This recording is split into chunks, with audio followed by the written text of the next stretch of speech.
We gotta find the beat. We gotta find the beat and stuff like that too, because beats gonna make it go down even nice. Yeah, so this guy, look at this guy. He has nice little intros now. My light up one's gonna be nice. Like, you gotta make sure that one's good. Ladies and gentlemen, welcome to the Windy City Savage. We are live, and I am joined by my two co-hosts. Introduce yourself, fellas. Hey, what's up, everybody? TDK here. Thank y'all for joining us. This is a nice little show. About to get ready to get into the wrestling world. Pass it over to Zach. That's right. Welcome to Yo Madness. That's my boy. I was make it like that. That's right. But yes, honored to be here. It's your boy Zach Mac.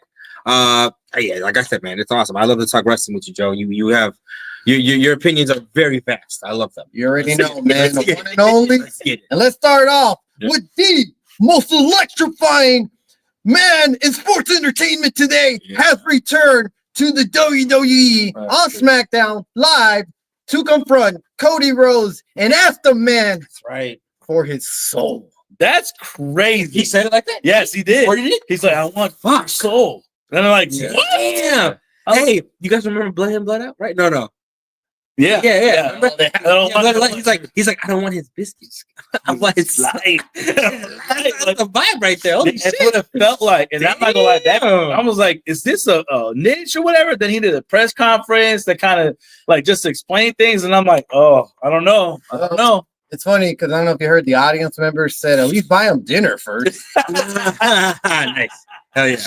It was kind of weird. It's like, I don't know, but personally, it seemed like they were poking fun of all this evil stuff that's been going on lately in Hollywood. Yeah, kind of like, trying to poke a little bit. It was odd.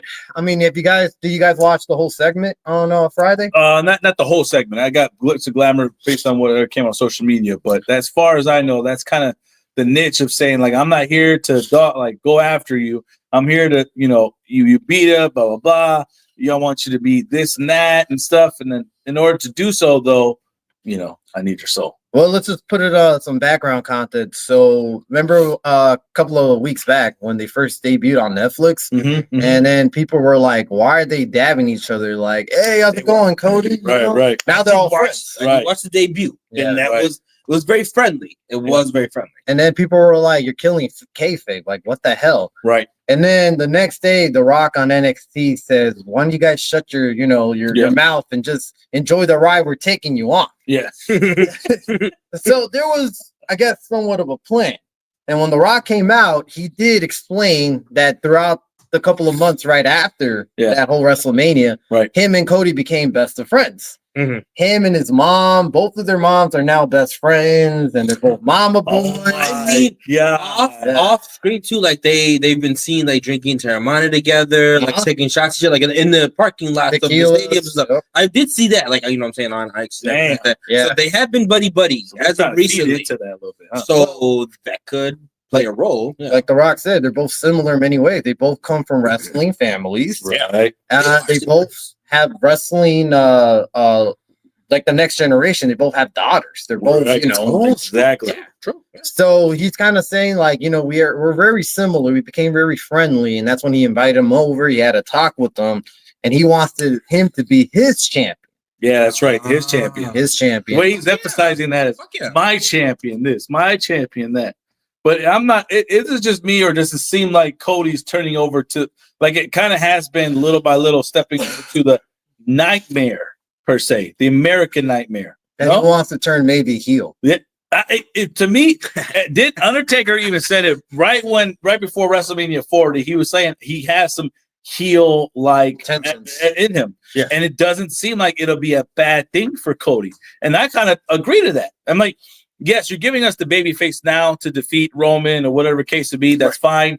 But at the end of the turn, a good heel is going to sell you more on TV. I think that would go well for him. Hold that thought too when it comes to the next couple of topics further down, because I like where you're going with that, because I got something to say to add to that. Very good. But yeah, I obviously he wants Cody to turn heel. Right. Join his forces, because now you see, like, oh, I'm out of guys. Roman's not my guy anymore. The bloodlines and shatters. Right. And I have no one. So I want you to be my top guy. Yeah. Should be cool. Well, fuck yeah, The Rock. Why not? Why not? The final boss, right? And whenever The Rock shows up, You already know people watch. I mean, Yeah. when I heard The Rock's going to show up, I'm like, I definitely have to watch this segment. I basically tuned out everything I was working out. I'm like, all right, well, I'm going to have to stop now. Rock on TV. Yeah, listen, man. Nice. Okay. I mean, the guy is charismatic. He's still be able to hold an audience very well. Whenever he shows up, I mean, the guy just brings some sort of presence. I did like the debut. He even like acknowledged he was like, I got goosebumps. Like, it's always the music. It's always the music. He walks out, everyone gets the pop. It's always good. I think that's why. It's because they anticipate right now what's going on is something to feed us that get into the storyline because he's continuing on each time he comes into it. So I like it. And let's bring out the next topic as well. Is that we already heard the announcement when The Rock came out? He did announce that New Orleans will be the one hosting WrestleMania next year for the Force 2. Sure. Okay. So that's for sure. Solid. Okay. No more rumors. That it's officially confirmed by The Rock himself. Let's see how the pricing this one's going to go up because the way the pricing went for 41, it seems like this could be another argument per se to come up again. The pricing may go down. The bundles, whatever that we're discussing a while back ago, I think that probably come up again. We got to see how that goes. As far as pricing, my prediction, and this is just me. I may be wrong, obviously, but I do think it might go down a little bit. Mm-hmm. And I would say it's because there's a big difference between you're going to Vegas, True, comparing to going to New Orleans. Yeah, facts. Yeah. Vegas is more expensive. New Orleans is a little bit affordable, I guess you could say. Okay. Yeah, and it's a party city too. Right. Yeah. So nothing wrong with that. So they figure make it cheap to get the tickets to get you here, but while you're here, the stuff to have some fun, that's where we're gonna have. Oh yeah. That's what we're gonna make you guys spend. Boil, fishing, like, so the gator, shrimp, the gator. Give me that shovel. No, I think it's awesome. I love it. Yeah, I would love to go. I've never been, but I've never been either. I would love to go. Oof. Personally speaking, if I have the chance next year, I'll definitely go. There you go. Yeah, because honestly, why wouldn't you? It's only down south, a couple of hour drive for us. Anything where based is fun. I've been to Kentucky and stuff like that. Like I've been, that's yeah, definitely, and good food. Yeah, obviously, good food, good drinks. So good when you get down. Because when it comes to New Orleans, it's what I hear. You can find any type of drink out there. You really can. Yeah, it's a party city. There you go. Yeah, and I'm sure the bars are open to like 5, 6 a.m. in the morning. Non-stop. That does non-stop. And we were just talking about they just hosted the Super Bowl too. Yeah, the Super Bowl was just in New Orleans too. So they're ready. New Orleans is ready to host. If that's the case, they're ready. They're guns blazing. I'm sure they have multiple. That their strips and stuff ready to go and everything. Their attractions to be ready up and set up. Number one famous for Mardi Gras. They can host the party. I'll tell you. There you go. So it will be interesting after New Orleans where they're going to host next because we already know Indianapolis is supposed to get a WrestleMania of their own eventually at their stadium. Right down the street from us. And then there's rumors of the UK eventually getting one, and even Saudi Arabia. Saudi Arabia was. I can see Saudi Arabia getting one for sure, but I think the UK one literally would blow the roof. That'd be good for that. Hell, at Wembley Stadium, they would sell out definitely big time. And I think even the outside is going to look more crazier than the inside. How things going to play out. If AEW could sell out a show out there at 70,000, which is a really good number for them when they first did it. Right. Yeah, if they could do that, I'm sure obviously WWE could blow it out the waters. Correct. Yeah, and I don't know why they haven't yet done this. Like, why is it taking them this long to get a UK WrestleMania out there? Maybe because no one really agreed with the person that was in charge last time. Well, back then, the previous person wasn't probably willing to do these type of deals. Right. And I'll be damned if Saudi Arabia gets a WrestleMania before the UK. So for real. Yes, for real. I would agree with that. I think it sucks because I would think Saudi will purchase it a lot quicker, obviously. But I think the UK deserves to go get first dibs and then sit there and set the tone for it. I mean, yes, I agree. So I think Saudi is probably going to blow up when it comes to what they're going to pay for and how they're going to do it. But the UK, the fan base itself is going to be all over social media so much more, and they have a lot more involvement into it compared to what's going to happen in Saudi. Right. So that's going to be intriguing. Yeah, it'll be intriguing to see how all this escalates next year. And let's go on to the next topic because everything kind of glues in together. Yeah. And let's talk about our WrestleMania 41 update, or our predictions, so to say. So far. I'm gonna be real with you. This WrestleMania compared to last year's at even 39. Yep. looks very lackluster. The card doesn't look appealing like it did last. Wait, the card. Okay, man. Well, there's not much to be right now except for the J. Okay. Except for the J, right? J is the only one at this point right now officially. Well, Jay and Charlotte, right? So I guess my question would be who is solidified right now? Solidified for sure. For at least 2 matches, if I'm not mistaken, it's Jay versus Gunther for the world heavyweight title, right? Yeah. Right. And then you got Charlotte going against freaking Tiffany Yep. for the women's world. Tiffy time, right? Yeah. For the belt. So at this point, those are the top 2, which obviously the both Royal Rumble winners decide to pick their winners. Obviously, but they don't have much really. Everything else after that, kind of, it's a question mark, and also who you want to put on the card. I'm not mad at the matches. It's just more or less of, all right, what else can we do? What do you think, Joe? Yeah, anticipate, man. Like I said, man, I think it's going to be lackluster this year, and it shows, and fans are kind of irritated. There's a lot of backlash so far this year with the card like coming up. Now, I do like seeing Jay finally get an opportunity in the big shot. People think he's green. I don't think so, man. I think he's where he should be. Yeah, remember, it's cool. I would have liked Cena to win the Royal Rumble, but I'm not mad at Jay winning. Like, I'm not upset with that. I'd rather have Jay over, I think, anyone else in the locker room. Right, me personally, I'm okay with that. I really did. I had all my money on Cena like I wanted. I really did, like, because he came out and the speech got me, dude. And he was like, I'm good with it, but I'm going to do that. Like, so obviously he's going to make an impact. I think at WrestleMania, maybe I see him on the card. Not yet, but they're going to find a way for him. Well, with Jay winning, with Jay winning, though, I don't want that to take away from Cena. Like, Jay Uso, I think is well over, sir. Hey, main event Uso. Okay, I follow that 100%. And let me throw you some names here. Okay, you got big names, but we don't know what direction they're going to. Right? We got John Cena. We don't know what's going to happen. I mean, obviously, on the card. He's on the win. Well, this is run. Yeah. Well, he's going to be there, but what is he going to do? Right. Because you got him. You got CM Punk. He's got to do this. You got Drew McIntyre. He's got it. Drew. Yeah. You got Drew McIntyre. You got Seth Rollins. You got Roman Reigns. You got all these guys, but just because you add them doesn't mean the storyline. The storyline, everything has to match. Because if you can throw them in, and it still looks like shit. Has to make sense. Yeah. I think at this point, to be honest, look, we mentioned this last Reject Rundown show was there's that big old rumor about Drake performing at WrestleMania. Now, that being said, though, I think that'll be a fun, not necessarily fun, but a good attraction to put out there just to kind of evolve wrestling into the mix of hip hop or whatever. I don't see that. I see Travis Scott. You think Travis Scott? Well, they got the partnership. Yeah, they got that been going on. Well, Travis and Drake are good friends. So that's why I'm like, you could give them out for a quick throw a quick versus. But at the end of the day, let's be honest. That would literally draw a lot of attention to the TV. Not necessarily in the way that you like it as a wrestling fan, but when it comes to the media world, entertainment world, that just seems like someone's going to be clicking onto the platform. I don't see it. I'm sorry. I get what you're saying. Yeah. I just don't see it. I really don't. I can see Travis Scott appearing because they do have an official license, but they don't have anything with Drake. So unless Drake signs some sort of contract, which I don't think he does, he's his own business type of dude. Facts. Yeah, I don't see it. But as far as also the card, you still also have Kevin Owens and Sami Zayn. We don't know if their feud is going to go on till Mania.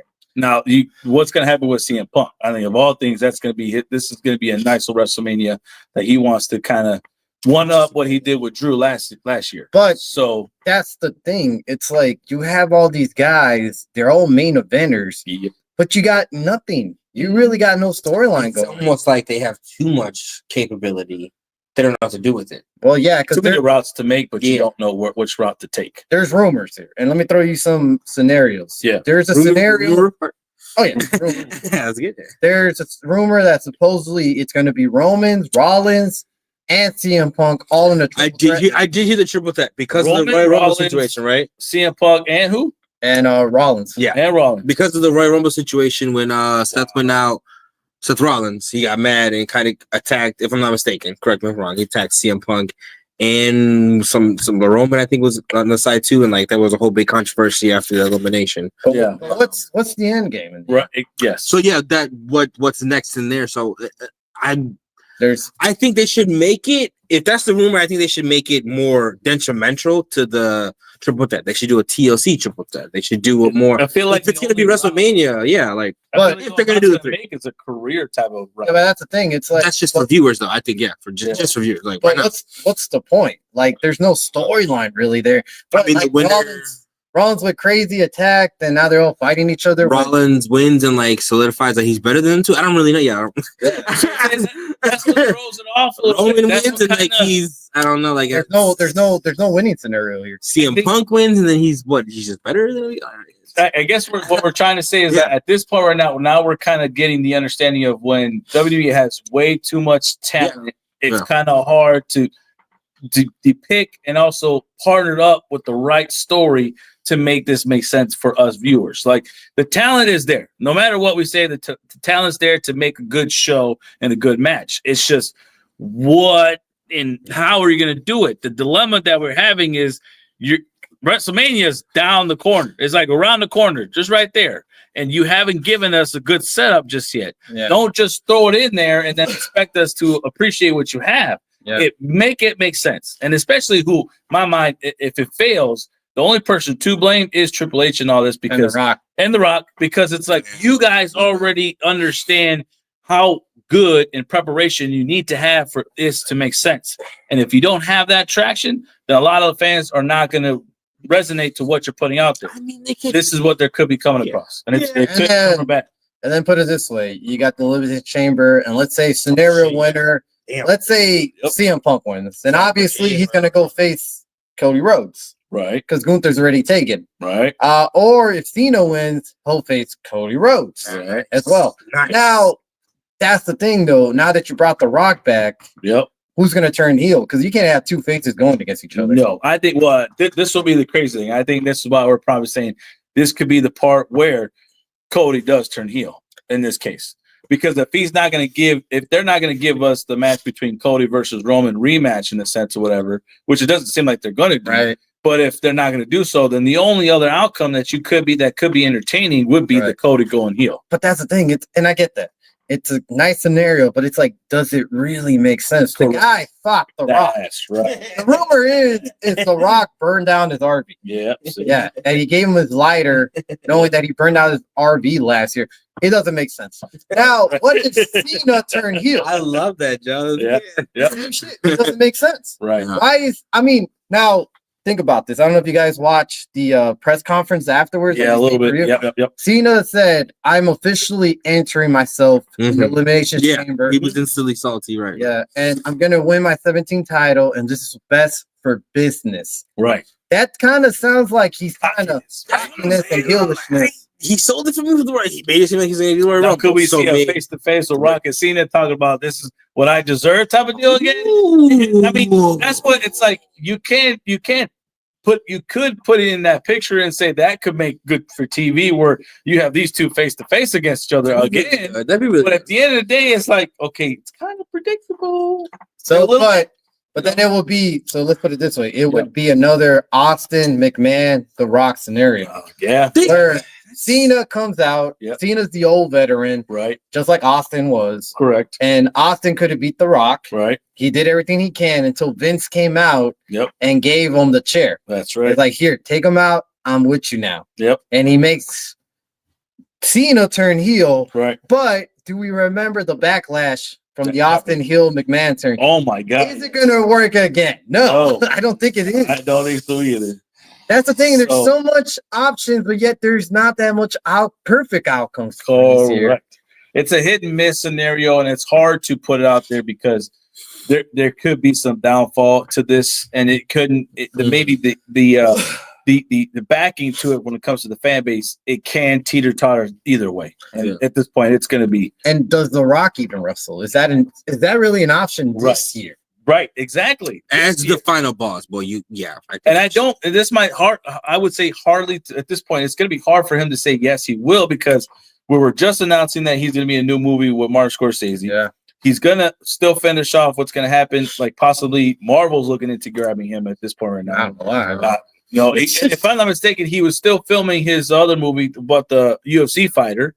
And I don't think they said they finished production in there. So I feel like they're still doing something there in that part. I think he wrestles Well, I'll say like there's a couple of projects that he's still involved with. Jumanji 3 is coming out at this point. Apparently, that trash ass. I think he wrestles just to kind of put not a resolution to the final boss Outcome. You know what I'm saying? Like just kind of into it. Maybe lose badly, maybe win, fall back. Right. I don't really know what's in store, but I think him taking on the challenge to try to appear at WrestleMania, at least he's gonna do something to be I think for sure.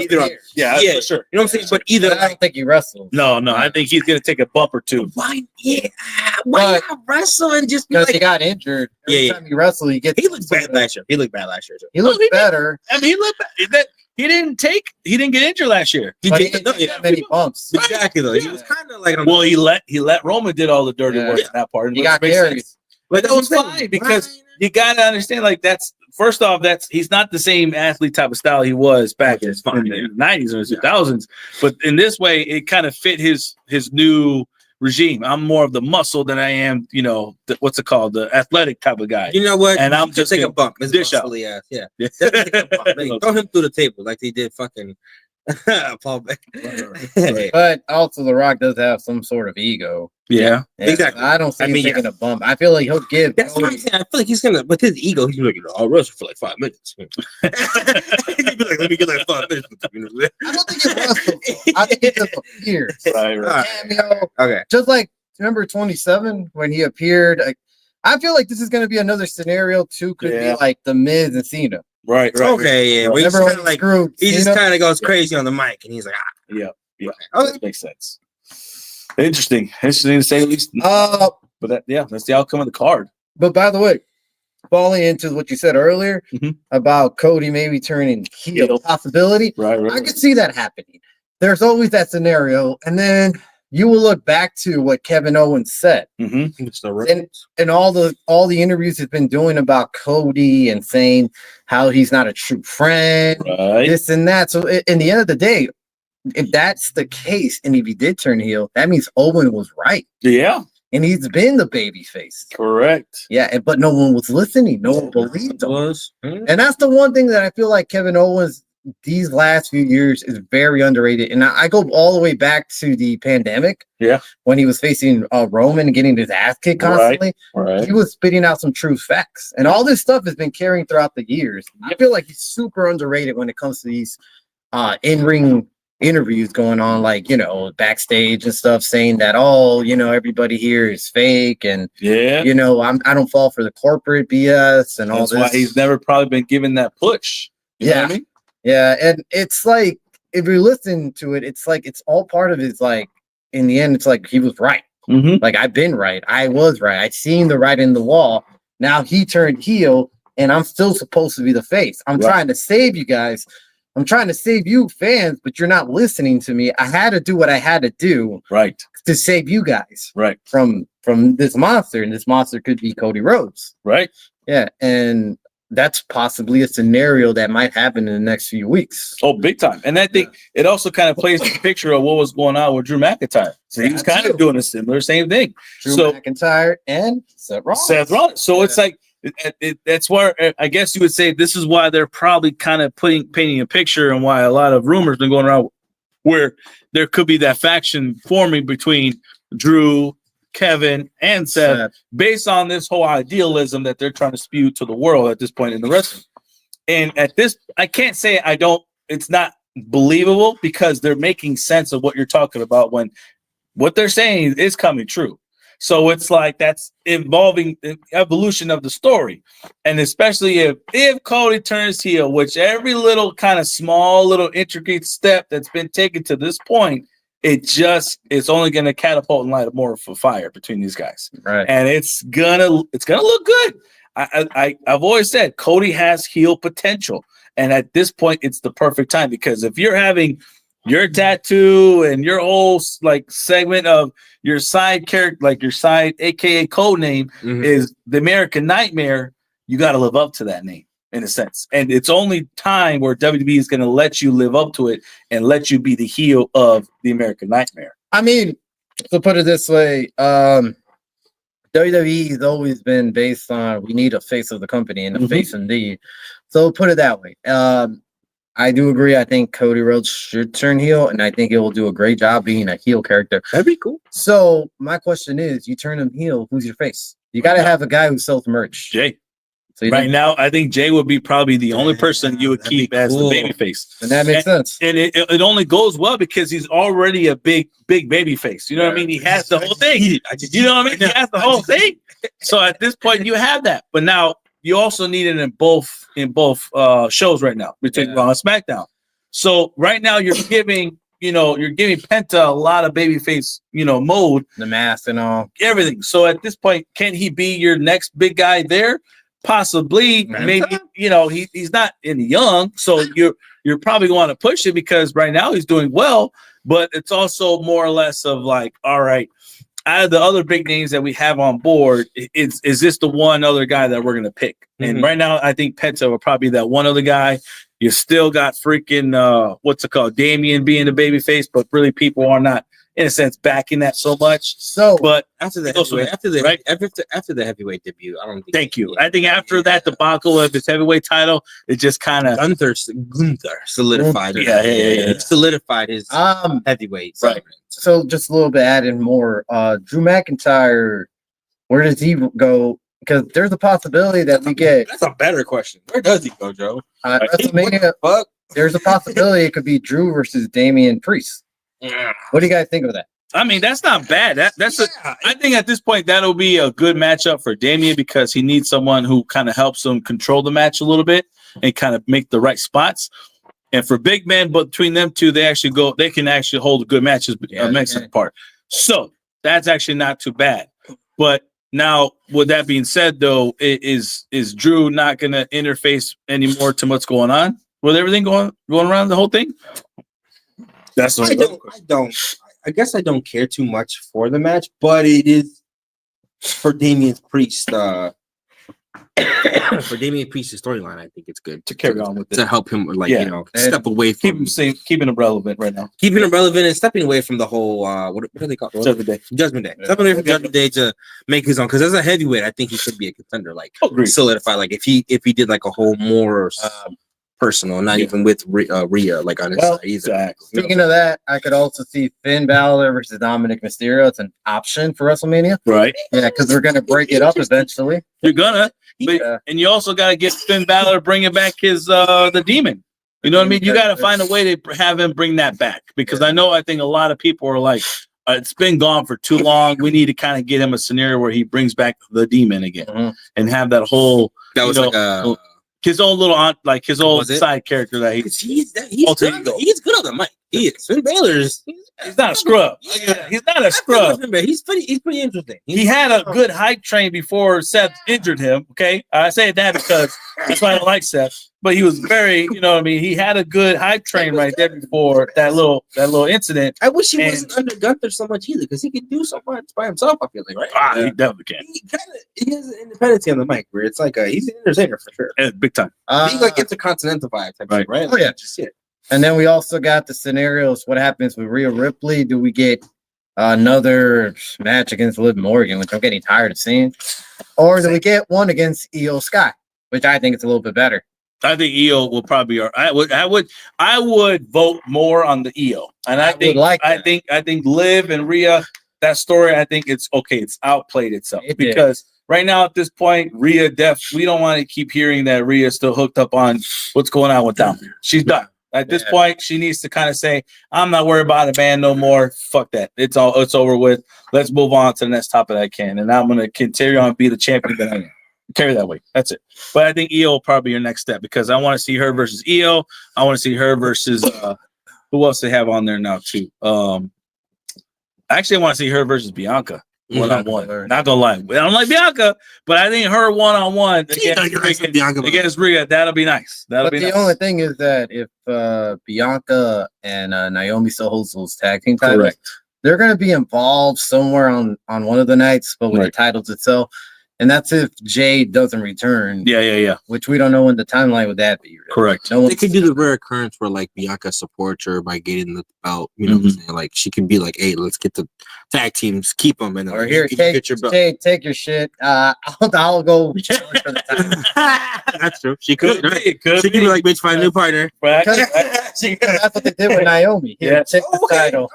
Go find a new partner. Because I say back in the day, that like I remember when champs like used to like you could still be a tag team title and still go somewhere else. That's the free bird rule. The free bird rule was that there were so many of them that anyone could hold the titles. Yeah.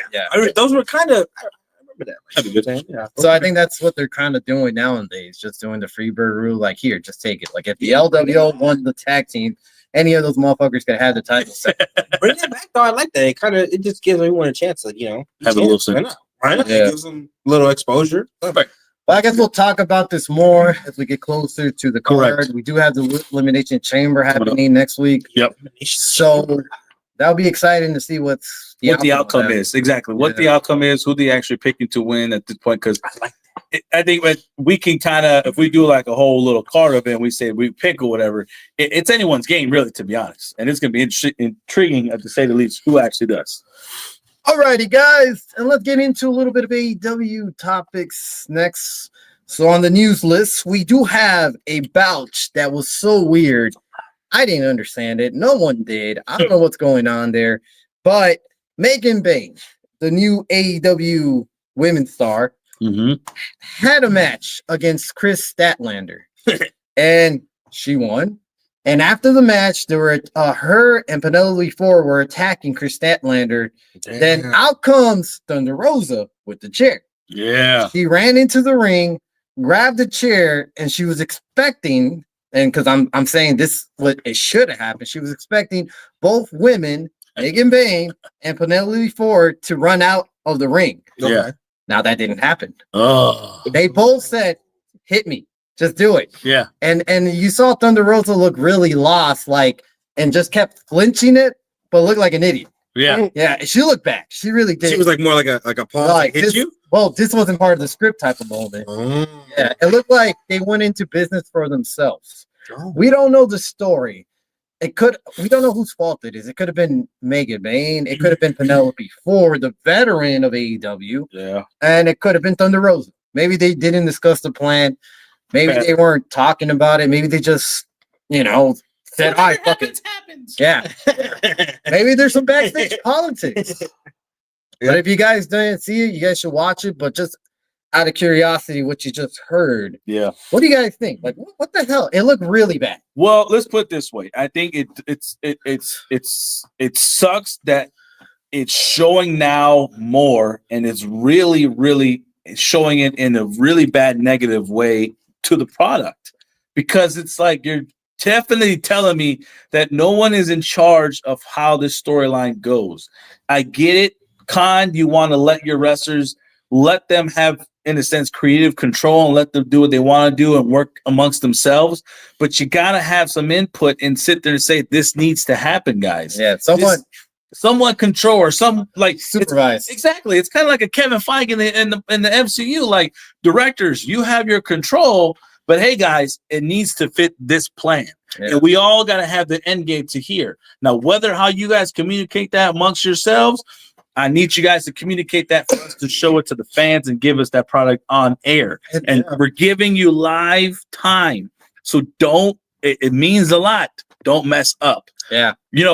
One mess up, it's okay, guys. It's cool. But more messes up like that, you're already just kind of feeding into the picture that we just don't believe in what you guys are trying to tell us right now. Well, I watched this episode of Dynamite, and I've been watching a couple of them, so I'm gonna throw some positive stuff. Lately, AEW it's been having packed crowds. They're going to smaller venues finally, so it is getting packed. Looks like full capacity, and they've been putting out some pretty good shows lately. They really have. They've been stepping it up a little bit more. Now, the first hour, we did have a treat. We did have Hangman Adam Page had a one-on-one confront with MJF. They battled each other on the mic. It was great. It was perfect. It was the peak of the show, and that was the first part of the show. Nice. Now, after that, the first hour was good. The first hour was great. Yeah. But then when that happened, when this happened, this was the second part of the hour. It just kind of threw everything off. Like that's the thing. You gotta have. I like NGF and I like Hangman. Those are your pillars of AEW. Correct. They really are. That should have been the ending segment of the night. Yep. Yeah, and those guys on the mic are always going to be gold, you know. But to go from that all the way down kind of killed that night.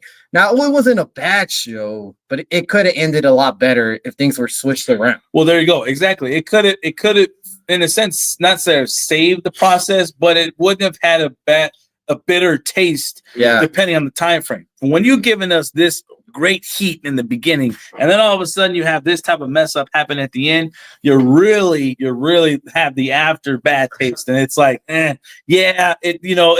presentation looked really nice. Right. The first bite was really good, but as I'm chewing and as I, you know what I mean, like as it goes down my stomach to get to my belly, like it's that after, like I got heartburn. It just doesn't come out good. That after effect, it hurts it. It hurts it very much. It hurts it pretty well. And that's the thing, like you said, you really have to have someone like in charge of this, or not even in charge. Look, if you're going to let your wrestlers do the outcome, that is fine. All right. Give them freedom, but you have to have someone to say, give them the okay. Right. Like, does this make sense? Communication. Like communication between each other. Correct. Because one wrestler may think, okay, she's going to run away. Right. But they're going to be like, why should we run away? Right. So what should be happening right now, to be honest, in my mind, at this point is, okay, your wrestlers got this understanding of what you guys are going to do or whatever case it be. You're going to do that part. I get it. But at the right before we leave and right before you go out there, you communicate that with Khan and say, this is what's going to happen. And Khan's like, I like where you guys are going. So you go while you do this. You go out. You understand you do that, bro? Okay, go, guys. Done. Yeah. You know what I mean? It's the after effect to go with it and stuff. Right? And I don't think it's even Tony Khan's job. I really just think they need a backstage guy, like an old veteran that knows the business pretty well. Like, fuck, even then, hire Jim Cornette. Right? No. Yeah. Tony Khan's definitely fucking experience something to know better than that. Yeah. I don't know about experience. He's kind of he's more of a media guy, which is fine.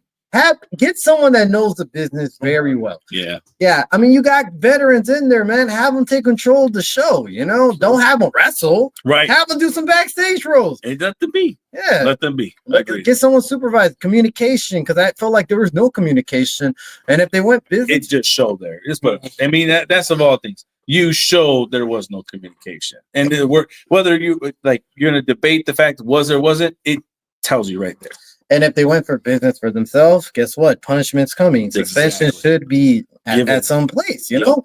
I know lately with the releases and stuff and, you know, Ricky Starks showing up in NXT, things have been looking bad. But there's still a lot of potential for AEW to bounce back from all that. And they've been doing some good shows. They've been packing up houses. You know, we always like to laugh. But there's, like I said, man, it's like there's still the potential, man. You still got great stars. And shit like this can't happen. Agreed. And that's exactly what I said when it comes to the product and why I want it to be successful. You got to have some type of stability there to keep this longevity of having a success. Yeah. Whether or not, you know, insufficient fund, the amount of funds is kind of there. Like there is no end game to the funds part. I understand it. But when it comes to the quality of the product, you got one aspect right. The other aspect needs to kind of fall in line and kind of balance the teeter, because if you only have that, you're going to kind of give everyone some bitterness, and this is going to hurt in the long run. And let's go on to their next topic. And there were rumors, or maybe it's been confirmed. I'm not too sure. I got you. I guess apparently Tony Khan did reject Shane McMahon's offer to join All Elite. Oh, so remember we were hearing these rumors, and we saw the picture that they had with each other. Someone snapped the picture, and to this day, people think that the person that snapped the picture was Mercedes Moné, because she is good friends with Shane McMahon. Yeah. Okay. So, but he definitely declined the deal. What you're confirmation? Declined Shane McMahon's offer to join and have some sort of role, because this whole Death Rider situation at first seemed like there was a higher power, and we all thought that higher power was Shane, and then it went no. Whole scenario with Tony Khan and Shane McMahon, do you think was what it was best for business? Do you think Shane should have joined All Elite, or you think does it make sense? You know what I mean? It does make sense. Does it or not? I guess for Tony Khan declining Shane McMahon joining over to AEW, I feel like that right now at this point, it doesn't seem like it's best for business. But I think Tony Khan is kind of also wondering do you have a different agenda coming on board and just kind of feeding me this and that type of scenario? Because let's be honest, isn't that what happened with WCW, with Vince Russo, whatever, came on board? So it's like, I'm not going to follow on that and be that type of guy. Right. Now, if that's the case, then Tony Khan made a smart decision. If it's not the case at this point right now, then Tony Khan really made a dumb decision, because I feel like Shane has some good thoughts when it comes to the industry world of wrestling. He was the first person to come up with the idea would do internet live streaming, in a sense of coming up with live shows. And let's be honest, at that time frame when the internet was at its infancy, that would have catapulted WWE. I thought so. When you're saying that, I will agree.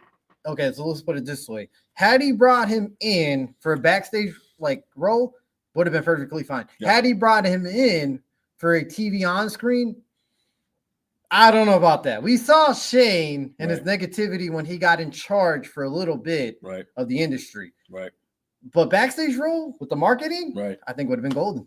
I think so too. I think it would have made sense, and it'd be better off. That's what it just kind of depends on what the scenario was. We don't know the details per se. So once we find out what those details are, then we can kind of sit there and say you're an idiot or whatever it can be. But right now, I guess because we don't know, we're speculating. It doesn't. I'm not going to call Tony Khan a dummy for not picking it, but it has to be for good reasons. So hopefully it was. All righty, guys, and to the biggest topic of the night: what if scenario. Yeah. All righty, so tonight's what if.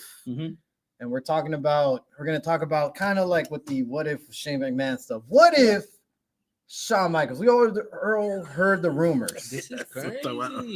We all heard the rumors back in the day where Shawn Michaels was thinking about joining WCW back at his peak. Yep, his prime. Right. So let's just say if he actually joined WCW back in 98? Yeah. Yeah. And we also heard those rumors that he never really did have a bad back. That he was just burned out. Drugged out, burned out in the sense. Right?